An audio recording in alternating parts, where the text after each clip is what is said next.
neurocientificamente, existe uma tendência a procurar por... As pessoas falam por iguais, mas vou usar uma expressão melhor aqui. A procurar por pessoas, tá, que pensem igual, que concordem, que combinem com você. Então, nós temos uma tendência a procurar, a gostar, nos envolvermos, aproximarmos de pessoas que combinam conosco. Quem é que combina comigo? Tendencialmente pessoas que pensam como eu penso, que têm a mesma forma de raciocínio, de opinião, então, estruturalmente, sistema nervoso, tá? E, consequentemente, sistema endócrino. Mulheres e homens são diferentes. O eixo hormonal é diferente e configuração do sistema nervoso é diferente. Então, existe uma maneira diferente de sentir emoções, uma maneira diferente de lidar com essas emoções entre homens e mulheres. O raciocínio masculino, o raciocínio feminino, eles são diferentes por influência de hormônios diferentes ali, agindo nessa parte toda. Então, o que faz um homem se identificar mais com outros homens para resenha, porque são momentos onde ele está se expressando e está em busca de compreensão pelo que ele fala. E o que ele escuta combina com o que ele pensa. Então é como se ele tivesse... Com o que ele não pensa, né? Com o que ele pensa. Por exemplo, um outro homem falando... Não pensa. Eles o não... que ele... tá entendendo? Né? O que é trocado ali. Mas... É como se fosse um ambiente homogêneo ali, sabe? Todo mundo... É muito comum você ver entre mulheres e entre homens. Você vê, assim, uma pessoa dá uma opinião, as outras pessoas concordam. Porque é uma tribo de gênero ali. Existem mulheres que, quando a gente brincou aqui no início da bancada, né? A Zaccaroni falou assim, vamos reunir para falar mal sobre homens. Vamos falar mal, vamos falar mal. Então, assim, é natural. E você ficou calado, né? E eu fiquei calado. É natural que haja esse impulso nas pessoas de buscar por ambientes que tenham a mesma compreensão, a mesma identificação. Isso faz com que homens... Só que isso está errado, tá? Deixa eu só terminar minha fala com isso, para dizer o seguinte, isso é o que acontece e isso prevalece por uma deficiência, uma ausência, uma deficiência de saber construir essas relações independente do gênero. Nossa. Às vezes a gente tem que saber lidar com o seguinte. Parei por causa das respiradas. Nossa, mas Thalita e Mariela só...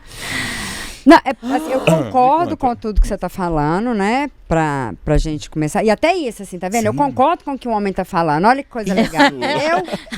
Até consigo concordar. Até consigo concordar com o homem, entendeu? É verdade, assim, mas é bizarro. Porque isso que você falou pra mim parece que a gente tá no século 1630. Então. Porque naquela época, realmente tinha uma segregação. A mulher ficava em casa, a mulher não trabalhava. Era outra coisa. Hoje em dia, é no mínimo bizarro isso. Sim. Assim, eu gosto de futebol, eu gosto de dirigir, eu gosto de velocidade, eu gosto de outras mulheres, admiro outras mulheres e admiro muito outros homens. Sim. Não precisa ter essa divisão de falar, eu tenho amigos homens, independente do cunho sexual, assim, sabe? Não é? Porque a sensação que eu tenho é que o homem, quando começa a ficar muito amigo da gente, num certo momento dá uma... Não, mas eu falo, filhão, pera... Como muda o interesse. Amizade. Porque não sei se muda ou se já vinha ou se isso, sempre foi, ou se sempre era foi isso desde o início. E aí a mulher fica nessa dúvida, porque em algum momento, e já tive amigos que já, né, tentaram se aproximar, né, sexualmente falando, e eu falei, cara, não vou. E assim, te acho massa, te acho do caralho, mas eu gosto demais de você. Então a chance da gente ter uma relação sexual e dar ruim, eu prefiro ter um amigo do que ter um homem. E aí meu terapeuta da época, não é o de agora, chegou pra mim e falou, por que você não namora com amigo? Parará. Eu falei, porque é amigo. Aí ele falou assim, mas a sensação que eu tenho às vezes é que você gosta de namorar com inimigo.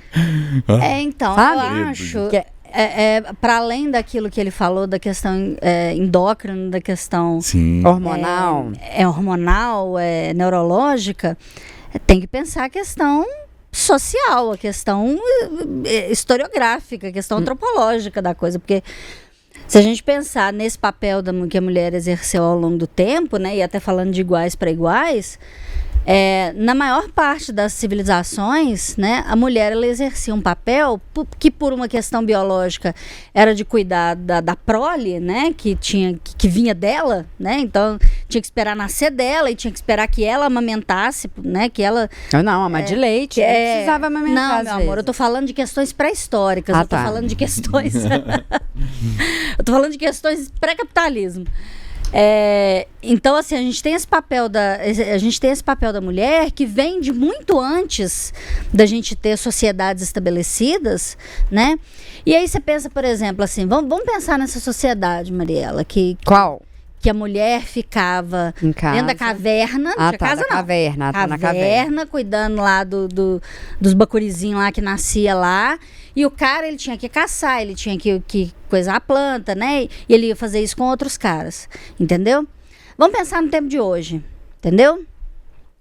Quando você tem, por exemplo, um menino que vai ser criado por uma mãe solo, por exemplo, é muito comum a gente ouvir um discurso assim: como é que esse menino vai aprender a ser homem sem a presença paterna? Muito comum. Porque se aprende a ser homem com outro homem. Só um homem pode ensinar um homem a ser homem. Você está falando isso? E o que é ser homem? Não, não, eu estou dizendo que é o discurso. E aí o Tiago, até na última participação que ele fez aqui com a gente, ele falou sobre homens e meninos. Sim. Por exemplo. Então tem essa crença muito comum de que homem só aprende a ser homem com outro homem.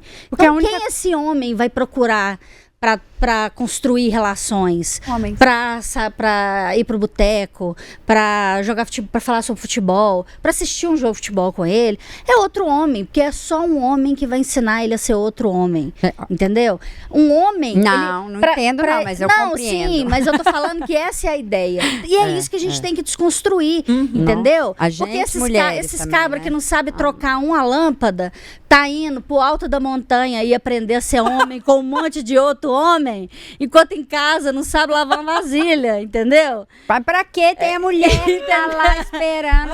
E é isso. Então é sobre isso, é sobre socialização. Esses caras só acham que só dá pra ser o máximo que eles precisam, que eles podem, que eles querem ser, e tudo que eles querem ser é outro cara. Por isso que eles amam outro cara. Por isso que eles querem outro cara. Por isso que eles só querem conviver com outro cara. A mulher é outra coisa. A mulher é satisfação sexual. Mulher é objeto. É outra relação. O programa tem umas 2 horas. 2 horas?